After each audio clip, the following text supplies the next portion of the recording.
On vous souhaite la bienvenue à ericlatour.com. Dans quelques instants, on vous parle de l'ouverture de la fabrique de matelas située sur Séminaire en face de l'hôpital, initiée par un Joannette. Il y a d'autres succursales également.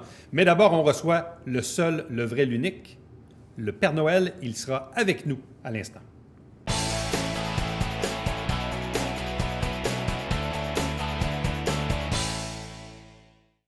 Pandémie ou pas, le Père Noël sera quand même du rendez-vous cette année pour la célébration des fêtes et probablement qu'il y a plusieurs petits, souhaitons-le, qui sont sages ou qu'ils ont été sages dans la dernière année, vont souhaiter avoir la visite du Père Noël. Mais le Père Noël, il va quand même se déplacer cette année à domicile et ne reculant devant rien, on a invité nous-mêmes le Père Noël, le seul, le vrai, il est avec nous. Bonjour et bienvenue. Bonjour, M. Latour. Merci de me recevoir. Ça fait plaisir. Expliquez-nous un peu le concept. Là, il y a un projet qui s'appelle Visite du Père Noël à domicile. Ça a été initié par un certain Marc-André Boucher. Effectivement. Vous connaissez probablement. Je le connais relativement bien. Et là, l'idée, dans le fond, c'est de dire aux gens, vous pouvez, sur rendez-vous, demander à ce que le Père Noël vienne à votre domicile. Évidemment, le Père Noël ne rentrera pas à l'intérieur. On comprend les principes de règles sanitaires. Mais ultimement, il y a des petits coûts de rattacher à ça, mais les fonds vont aller à une bonne cause, celle du Centre d'action bénévole d'Iberville. Donc, on repart ça du début. Comment l'idée est venue? En fait, l'idée a été relativement spontanée il y a 2 semaines. On sait tous, avec ce qu'on vit cette année, que ça va être un Noël particulier. Pas de famille, je ne pourrais pas voir mon père, je ne pourrais pas voir ma soeur, ma filleule. Je trouvais ça triste, puis je me suis dit que pour les enfants, c'était également très triste aussi. Depuis plusieurs années, mon père, à l'occasion, allait dans la famille faire le Père Noël chez des amis, chez des gens. J'ai fait la même chose. Il y a des années où j'étais allé à l'hôpital le 24 décembre également, visiter des malades pour essayer de mettre un petit peu de joie. Fait que je me suis dit, cette année, pourquoi pas essayer de faire plaisir, essayer de saupoudrer de magie un peu le temps des fêtes en allant visiter les gens, les enfants à leur domicile. Bon, et quelle est l'idée de rattacher ce projet-là à une cause? De dire aux gens, écoutez, si vous voulez la visite du Père Noël, ça coûte quand même une couple de piastres, mais ultimement, cet argent-là va servir pour une bonne cause. Pourquoi? En fait, c'est la totalité des sommes qui vont être remises. Les coûts vont être assumés par moi et ma famille. Initialement, je voulais faire seul. Je voulais faire, moi, une ronde de Père Noël puis aller saluer les gens. Finalement, avec une demande qui a été grandissante, je me suis cloné à quelques reprises, puis on pourra en reparler. Mais j'ai dit, je vais essayer de structurer quelque chose pour avoir une contribution, puis jouer sur plusieurs paliers en même temps, à savoir rendre le Noël magique pour les enfants, puis également ramener des sous pour la guignolée, le Cabir à Iberville. Bon, on parle du Centre d'action bénévole d'Iberville. Puis c'est comique parce qu'il y a quelques semaines aussi, il y a Christian Boudria qui a vendu des pains partagés au profit du Centre d'action bénévole d'Iberville. Donc là aussi, ce projet-là est dédié au même organisme. Et dédié au Cabir à Iberville, effectivement. Bon. Pourquoi avoir choisi cet organisme-là? Parce qu'il joue sur plusieurs paliers, c'est-à-dire des services aux citoyens. Il y a également les paniers de Noël pour les plus démunis. Il y a une friperie où on peut aller chercher du linge. Fait qu'il joue sur beaucoup de paliers. Puis je dis pas que c'est meilleur que la Saint-Vincent-de-Paul, loin de là. Tous les organismes s'équivaut, mais c'est l'organisme qu'on a sélectionné à la base. Bon. Et ça coûte combien faire venir le Père Noël à la maison? C'est pas cher, c'est pas cher. En fait, il y avait 2 services initialement. Il y avait la visite à domicile qui était 30 $. Alors, le Père Noël arrive sur place en marchant, en faisant des ho-ho-ho. Naturellement, il doit respecter un certain protocole au niveau des normes de la santé publique. Et puis, il interagit avec les enfants au niveau des vitres. Il reste à l'extérieur, les enfants restent à l'intérieur. Il s'assure de bien se faire voir, prend le temps de les saluer, puis il repart en marchant. Au tout début, on avait également offert pour 10 $ de plus la livraison des cadeaux. Donc, les gens nous amènent préalablement le temps des fêtes une poche cadeau que le Père Noël va livrer aux enfants. Donc, ça l'ajoute un petit peu sur la magie, sauf qu'on a des enjeux de capacité qui font en sorte qu'on a déjà atteint la pleine capacité de ce service-là. OK, donc le service de livraison des cadeaux, malheureusement, est déjà complet au moment où l'on se parle.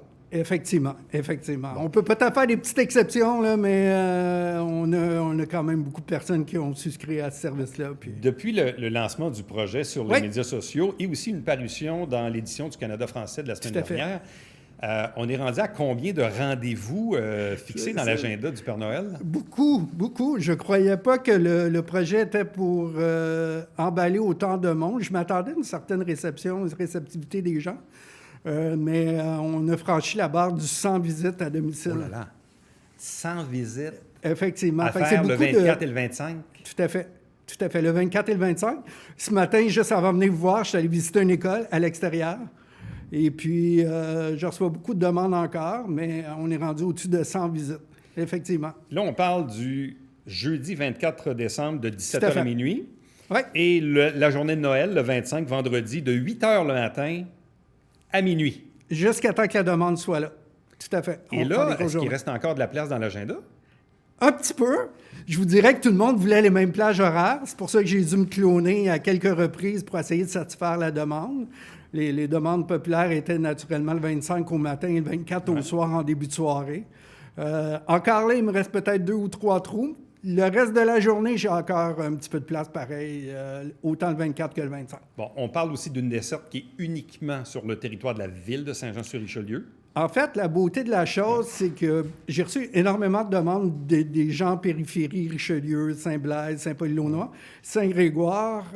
Je recevais beaucoup de demandes, puis une personne m'a demandé si elle pouvait dupliquer le projet à Saint-Grégoire avec ma collaboration. Fait que j'ai une utine formidable là-bas qui est Mylène.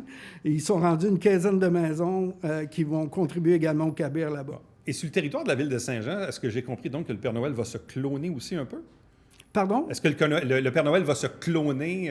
Tout à fait. Je pense qu'il va y avoir plusieurs Père Noël qui vont circuler dans les rues de la ville de Saint-Jean. On parle de... à la date d'aujourd'hui, on est rendu à 5 Père Noël. Oh là là! Pour suffire à la demande, effectivement. Mais est-ce que... Je suis convaincu qu'il y a 2-3 semaines, on ne pensait pas que ça prendrait cette ampleur-là. Non, pas du tout. D'autant plus que sur Facebook, c'est drôle parce que la page s'est tellement partagée. Je reçois des demandes de Montréal, de Trois-Rivières, Verdun, puis pourtant, j'avais spécifié que c'était seulement Saint-Jean. Puis il y a même des enfants de la France et de l'Afrique qui m'écrivent en français « Bonjour Père Noël, on voudrait avoir telle chose, telle chose, telle chose pour Noël. » Fait que c'est amusant, c'est magique, sauf que ça prend beaucoup de temps pareil. Est-ce qu'on est en train de créer un monstre? Peut-être pas un monstre, mais je trouve que c'est une belle initiative citoyenne, puis c'est le fun que tout le monde embarque aussi. Et même à la limite, là, on connaît pas les années à venir. Je comprends qu'on ne sera pas toujours dans la pandémie, mais même une fois la pandémie terminée, est-ce que c'est le genre de projet qui pourrait se répéter? Il y a plusieurs personnes qui m'ont posé la question, mais naturellement, j'ai une famille aussi que je ne peux pas voir cette année. Habituellement, le Noël, j'aime le passer avec les gens de ma famille. S'il y a des gens qui veulent faire le même projet l'année prochaine puis qui veulent communiquer avec moi pour que je puisse les aider à les structurer puis même peut-être passer les costumes, ça va me faire plaisir. Là. C'est quand même assez incroyable. C'est une belle magie. Je suis convaincu que ça va être des journées formidables. Effectivement, je pense que la paye principale, c'est avec le sourire des enfants, la réaction des enfants, qui va être magique. Puis en plus, on a le bonheur de contribuer à un organisme local en ramassant des sous par le fait même. Là. Fait que c'est un double coup, c'est très gratifiant. Je j'imagine dans une maison où les parents disent aux enfants, regardez, allez dans la fenêtre du salon, là, le Père Noël est là. Là, le Père Noël est au bord de la vitre, toc, toc, toc, là. Effectivement, j'ai hâte de le voir. Bien, je l'ai fait dans les années passées à 1 ou 2 maisons pour des gens que je connaissais. Puis la réaction est tellement formidable des enfants. Sauf que là, c'est des dizaines et des dizaines de fois. Là. Oui. Puis l'autre chose aussi, c'est que forcément, le Père Noël, il va se promener d'une maison à l'autre. Donc, il y a des gens en auto qui vont voir le Père Noël aussi. Là. Il y a peut-être des enfants assis dans l'auto aussi. Ils vont dire « le Père Effectivement, Noël puis le Père Noël va s'assurer si sur le chemin faisant, il voit des enfants, on va s'assurer des saluts aussi, là, sans l'ombre d'un doute. Bon, là, puis d'ailleurs, on a marqué l'adresse courriel qui est au bas de l'écran en ce moment, donc qui est bien sûr l'adresse visitenoel@gmail.com. Tout à fait. Donc, les gens peuvent envoyer un petit courriel pour voir s'il y a encore de la place pour réserver le Père Noël pour le 24 et le 25. Donc, on dit que c'est 30 $ pour la visite. Exact. Et la totalité de l'argent est remis au Centre d'action bénévole d'Iberville. Là. La totalité, effectivement. C'est incroyable. Puis là, qu'est-ce qu'il y a dans le sac, là? J'ai apporté votre cadeau, M. Latour. Oui? Pour toute l'équipe? Mais on m'a dit par votre équipe que vous n'avez pas été sage cette année, fait que je ne pourrais pas vous le remettre. remettre. Non, je suis désolé, ça ne pourra pas être possible. Puis Puis là, le Père Noël, là, on l'a peut-être pas avec nous, mais le Père Noël a un masque aussi. Là, hein. Il traîne un masque des fois. Là, il y a sa barbe, mais des fois, il y a le masque Le Père aussi, Noël, il faut qu'il respecte les règles sanitaires aussi. Donc, je l'ai enlevé pour l'entrevue, mais normalement, il porte son masque en avant. Naturellement, le 24 et le 25, pour ajouter un petit peu de magie, je vais m'assurer de ne pas le porter. Mais on va être dehors, de toute façon. Le Père Noël tout à fait, on va être l'extérieur. dehors. On va être dehors, puis on va s'assurer de garder une belle distance. Puis les gens vont être à l'intérieur, le Père Noël va être à l'extérieur. Regardez pas vos cheminées. Cette année, le Père Noël ne passera pas par les cheminées, il va juste rester à l'extérieur. Puis les reines vont être stationnées à quel endroit? Les reines, malheureusement, j'ai appris dernièrement qu'un des reines avait été testé positif au Cervidé-19. Donc, lui, il doit rester à la maison. C'est pour ça qu'on doit rester sur un territoire un petit peu plus petit, dont Saint-Jean-sur-Richelieu. Donc, les reines sont en confinement Les préventif. reines sont en confinement. C'est pour ça que le Père Noël va marcher cette année. Bien, Père Noël, merci beaucoup. Félicitations encore une fois. Bonne chance pour cette ronde du 24-25 pour aller livrer des cadeaux ou rendre visite aux enfants à Saint-Jean-sur-Richelieu, moyennant quelques dollars au profit du Centre d'action bénévole d'Iberville. Donc, visite Noël à commercial-gmail.com. Il reste encore quelques places pour le 24 ou le 25. Et vous saluerez bien sûr Marc-André Boucher pour cette belle initiative. Je ne manquerai pas. Merci beaucoup, M. Latour. Merci. Restez avec nous. Au retour, on reçoit le président de la Fabrique de matelas.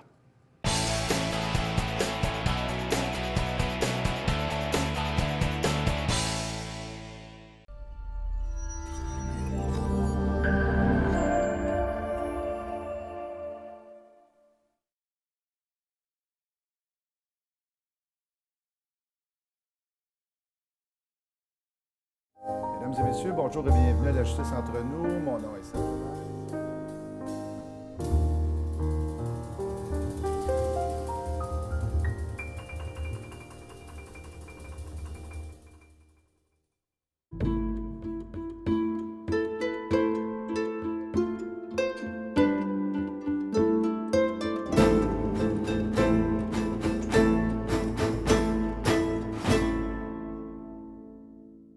Salut, ici Alexandre Baudouin. Et François Trépanier. François, cette semaine à Sport Express. Coach JP Bégin et des Géants. Et en deuxième partie, Stéphane Goyette de Goyette 360. T'aimes ma casquette?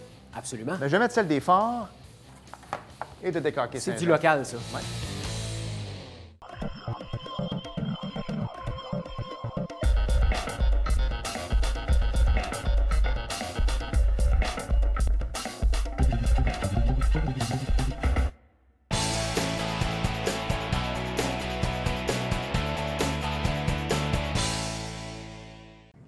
Pandémie ou pas, l'économie continue de rouler. Il y a des entreprises, il y a des entrepreneurs qui continuent de mener à bien des projets. Puis on a vu dans les dernières semaines ou les derniers mois de nouvelles entreprises aussi faire leur apparition sur le domaine public à Saint-Jean-sur-Richelieu. Et je réfère ici, et vous l'avez peut-être vu tout juste en face de l'hôpital du Haut-Richelieu, la fabrique de matelas qui est installée maintenant au 917 séminaire depuis le mois de juillet dernier. Avec nous pour en parler, son président, Éric Gauthier. Bonjour et bienvenue. Bonjour, merci. Mais la fabrique de matelas, ça existe quand même depuis plus longtemps que ça. La fabrique de matelas existe, l'usine existe depuis 1888 à Granby. Donc, cette usine-là, elle est fondée, elle est bien ancrée dans l'histoire de Granby. Et quelques années plus tard, c'est devenu le nom La Fabrique de matelas avec M. Deragon. Donc, lui a décidé de partir son idée de matelas qu'on vend actuellement. Bon. Et c'est quoi l'historique derrière cette entreprise-là? Si on dit que, l'usine est toujours à Granby depuis la fin des années 80, donc une trentaine d'années à peu près, là. Mais c'est quoi l'historique derrière cette entreprise-là? L'historique, dans le fond, la laiterie Guéding, qui s'appelait au départ. Donc, eux fabriquaient un peu de tout pour la maison. Ensuite, quelques années plus tard, ont décidé de faire des matelas, de fabriquer des matelas. Et par la suite, la compagnie qui s'appelait Therapédic s'est jointe à ça. Therapédic, c'est vraiment mondial. Donc, puis quelques années plus tard, M. Deragon a décidé de racheter l'usine Therapédic pour en faire lui-même son propre type de matelas qui s'appelle le Switch Foam. C'est ça la beauté de notre produit maintenant qu'on vend dans le marché. Et si on parle de produit, justement, en quoi il est différent ou meilleur que la compétition? En quoi il se différencie des autres? Bien, notre grosse force, la première des choses, c'est un produit qui est éco-responsable. Donc, on a voulu faire une usine éco-responsable et des produits éco-responsables. Ensuite, la grosse force, c'est un matelas évolutif. Ce qui veut dire que c'est le dernier matelas que les gens vont s'acheter. Parce que notre base est conçue, on a des bases garanties à vie, on a 3 bases garanties à vie, et les gens peuvent venir fabriquer leur confort dans notre magasin. Ce qui veut dire que quand les gens vont arriver, on va vraiment leur expliquer de A à Z, on va leur poser plein de questions au niveau de la santé. Hein? Puis après ça, on va être capable de fabriquer le matelas avec eux parce qu'on a un gros rack rempli de mousse spécialisée. À partir de là, on fabrique le matelas avec le client. Notre housse, elle s'enlève, elle est lavable à la machine. Donc, on a un matelas lavable. Ça, c'était souvent la blague qu'on disait dans le passé. Êtes-vous capable de laver votre matelas? Mais là, oui, maintenant, ils sont capables de le faire.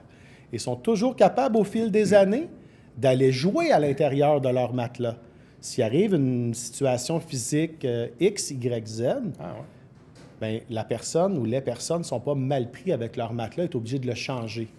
Mais le matelas, c'est quoi sa durée de vie? Ou, de ce que je comprends, il peut être modifiable en cours de vie? Oui, tout à fait. Notre matelas, la durée de vie du matelas, je vous dirais, en une bonne 20aine d'années et plus. La durée de vie. Le corps, les ressorts du matelas ou le latex ou le foam est garanti à vie. Par la suite, nos mousses spécialisées sont garanties 20 ans dedans. Donc, au fil des années, si la mousse ne performe moins, bien, les gens peuvent toujours venir changer la mousse à l'intérieur. La marque, la fabrique de matelas, sous ce nom-là, ça existe depuis combien de temps? 5 ans. 5 ans. Ouais. Et là, il y a combien de, mis à part l'usine qui est à Green Bay, il y a combien de boutiques actuellement? Actuellement, on est rendu à 7 boutiques. Ah ouais. Et il y a un plan d'expansion qu'on travaille déjà sur le plan d'expansion. Et les 7 boutiques sont où actuellement? On a Sherbrooke, Victo, Drummond, Granby, Saint-Hyacinthe, Brossard et Saint-Jean. Bon. Et pourquoi s'être installé à Saint-Jean cet été?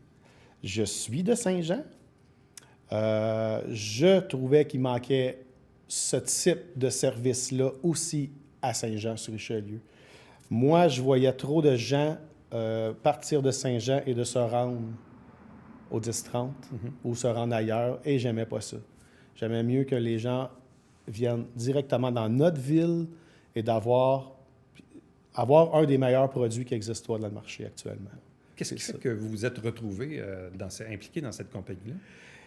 Longue histoire. Je travaillais pour une entreprise dans le passé. L'entreprise a fait faillite. Donc, moi, j'ai été dans le domaine du meuble. Ça fait plus de 17 ans que j'opère dans ce domaine-là. Et je me suis dit que c'était encore une passion pour moi. Et pour vrai, et honnêtement, quand j'ai visité l'usine de Granby et j'ai regardé le produit, je suis littéralement tombé en amour avec ce type de produit-là. Et le message que je vais véhiculer, c'est le même par passion que j'ai de ce matelas-là. Parce que tous les gens devraient avoir un matelas qui savent exactement ce qu'il y a à l'intérieur dans leur matelas. Notre matelas, on peut le défaire au grand complet. Ouais. C'est une question de transparence. Parce que dans le domaine du matelas, la transparence, malheureusement, il n'y en a pas. Bien, en fait, puis je regarde ça, puis là, j'arrondis un peu, mais souvent, quand on voit des publicités liées au matelas, sont toujours à 50 %. Ils sont tout le temps à 50 %. Moi, avez-vous déjà vu un matelas à 100 % Non. Non, pas encore. Mais s'il est toujours, puis même, je pense, là, j'extrapole, mais il me semble de mémoire que l'Office de protection du consommateur avait déjà statué là-dessus en disant un bien ne peut pas être toujours à 50 %. Tu comprends? Ça devient un peu comme de la fausse publicité. Très, très, très bon point. C'est de là que nous aussi, on rentre en ligne de compte. C'est que nos produits, ce pas des produits qui vont être toujours en liquidation ou comme les autres vont faire. Tu sais, ils viennent en magasin, ils choisissent un matelas. On le bâtit ensemble, ce matelas-là. Donc, tu sais, des 50 % comme tout le monde fait ou comme la protection du consommateur a pogné plusieurs entreprises à gonfler des prix, c'est pas ça qu'on veut.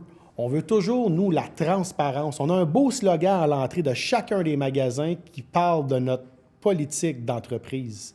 Ouais. C'est ça qui est important chez nous, c'est que le client va savoir exactement ce qu'il y a dedans, puis il n'y aura pas de surprise de prix, parce que j'ai des matelas traditionnels à partir de Queen, à partir de 199 $, que les autres, le même matelas. Je suis un fabricant de matelas, donc je vends à d'autres entreprises aussi. Le même type de matelas, il peut se vendre 350, 400. J'ai des matelas à 499 qui se vendent 1 100 ailleurs. Donc, quand ils mettent le 50 bien oui, ça peut faire ça. Chez nous, c'est pas le cas. C'est pas de même qu'on fonctionne. Et donc, il y a 5 ans, c'était quand même un gros changement pour vous là, de s'impliquer, de s'investir dans cette compagnie-là qui aujourd'hui grossit Grossit. beaucoup. Là, ouais. Grossit très rapidement. Il y a plusieurs bonnes nouvelles qui s'en viennent. Ça, je vais pouvoir venir vous en reparler une autre fois, mais vous allez voir, c'est quelque chose de gros qui s'en vient aussi. Bon, puis en même temps, faisons peut-être même tout de suite la parenthèse pandémie, parce que comme tout le monde, il Ouais. faut composer avec, On se bat. avec la situation des 8-9 derniers mois. Là, Oui, puis tout à fait. il nous en reste encore quelques-uns en 2021. Pour vous, ça a été quoi comme impact, disons, dans vos opérations? La première fermeture a été un impact quand même très important. Les usines étaient fermées, on n'est pas été avisés. Mais le plus triste, c'est que nos fournisseurs aussi étaient fermés. Parce que moi, je suis un bien essentiel pour l'armée, pour les produits médicaux. Mais même moi, je ne pouvais pas m'approvisionner parce que mes fournisseurs de mousse, eux, étaient fermés. Donc, ça a été très difficile, très, très difficile. On a eu une bonne clientèle qui a été patiente parce qu'on n'avait aucune date de retour. Ouais. Ça a fait mal. Pour vrai, ça l'a fait très mal. Mais je lève mon chapeau à tous nos employés dans chacune des boutiques et surtout dans l'usine. Ils font un travail remarquable avec un sourire tous les matins. Donc, vous avez été, donc, je présume, en rupture de stock, Ah oui.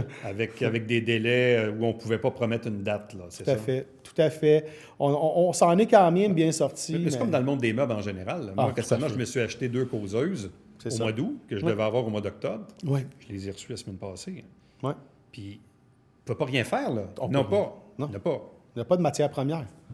Donc, c'est la matière première que les gens avaient besoin. C'est la mousse, c'est le cuir, c'est le tissu. C'est tout pour composer le Là, produit. avez-vous repris le dessus par rapport à la première vague? Êtes-vous revenu un peu à... Pas à 100 Ah non? OK. mais tu sais, je vous dirais que nos délais de livraison standard à la fabrique, c'est 1 semaine. OK. Donc, on commande, l'autre semaine d'après, on l'a. Puis là, de ce temps-ci, êtes-vous On à est- ça? on Là, est vous à êtes 2 à 2? semaines. OK, fait que c'est pas si pire. 2 semaines, nous, là, c'est merveilleux. Bon, là, avec les nouvelles règles qui ont été annoncées cette semaine où on ferme les magasins de détail non Ouais. essentiels, Ouais. mais par contre, le premier ministre a été clair que le manufacturier reste ouvert parce qu'il disait que c'était trop compliqué de fermer puis rouvrir une usine. Ouais. Donc, ça veut dire que votre usine peut continuer de fonctionner. Oui, tout à fait. Notre usine va continuer de fonctionner, mais on va donner quand même 2 semaines de vacances à nos employés parce qu'on les a vraiment surutilisés. Puis on leur remercie beaucoup parce qu'ils ont travaillé très fort à faire des miracles. Mais vous fabriquez aussi donc des matelas pour l'armée et pour les services hospitaliers? Je fabrique des matelas pour tout. Autant des VR, l'armée, le médical, des matelas sur mesure, 100% sur mesure, et aussi notre fameux matelas Switch Foam là, qui est le client seul. qui vient Et là, seul. vous êtes impliqué aussi dans différentes causes, la Société Alzheimer du Richelieu, l'Étoile Pédiatrie sociale en communauté du Richelieu, Oui. Né pour vivre. Vous avez donné des soucis à la maison INA, qui Oui, vient en aussi. aide aux femmes violentées. Oui. Pourquoi cette implication au sein de différentes causes? Ah, c'était même pas un choix. C'est en ouvrant un commerce. Puis vous allez le voir, là, vous allez nous voir dans chacune des villes, ça va être le même concept qu'on va faire. Donc, on va donner à 3 causes, toujours dans chacune des villes qu'on est actuellement. On a commencé par Saint-Jean-sur-Richelieu, même si M. Daragon à Granby donne généreusement tout le temps, mais il n'en parle pas. Moi, je le connais. Il est trop bon. il est vraiment gentil. Mais moi, ça me tenait à cœur d'aller redonner à la société parce que je trouve des fois, on est choyé, puis j'aime pas voir soit des enfants mal habillés ou maltraités. J'ai été chercher un gap qui va chercher la société au complet en allant chercher les jeunes. Né pour vivre, c'est le cancer de 18 à 35 ans. Hein. On n'a jamais de ressources là-dedans. Puis la société d'Alzheimer, ben, c'est ceux qui ont passé avant nous. Je trouvais ça super important de donner à un plus vaste un peu que juste un... Là, comment ça fonctionne? Vous déterminez un certain montant par matelas ou pourcentage? Oui, tout à fait. On a chaque matelas personnalisable, il y a des montants qui vont être donnés, qui a un montant qui est donné à chacune des causes. Donc, chaque personne qui achète un matelas personnalisable, nous, les sous sont remis à nos 3 fondations. Okay. Donc, c'est une question de retour, d'implication dans sa communauté. Tout à fait. tout à fait. Les gens viennent chez nous, achètent, mais on redonne. Puis c'est affiché en boutique. On a des belles pastilles de l'Étoile Pédiatrie Sociale. J'ai l'Alzheimer qu'actuellement, on ramasse les fonds pour faire un gros tirage. Donc, tout est remis, puis on est affiché partout. Puis j'aimerais lancer le défi à d'autres entreprises aussi de le faire. Parce que si votre entreprise va bien, si tout va bien, pourquoi pas le faire sur votre café le matin, sur un auto que vous vendez, pour qu'on puisse aider en ce moment, et surtout en ce moment, des causes qui ont vraiment besoin de nous autres. Éric Gauthier, merci beaucoup. Ça me fait plaisir. Bonne chance pour la suite. Donc, la fabrique de matelas à Saint-Jean-sur-Richelieu, située depuis le mois de juillet maintenant au 917 séminaire en face de l'hôpital. Merci beaucoup. Ça fait plaisir. Restez avec nous. Au retour, le mot de la fin.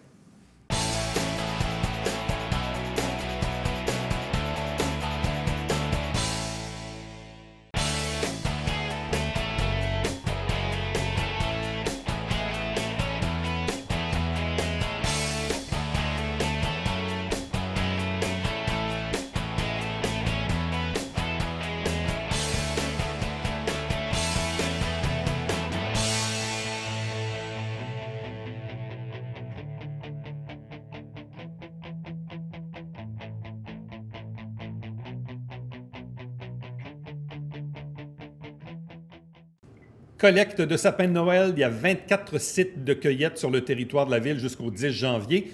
sjsr.ca/sapin ou après le 10 janvier, allez sur compo.qc.ca.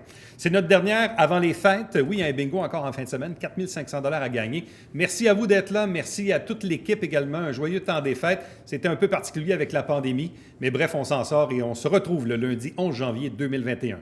Bye bye.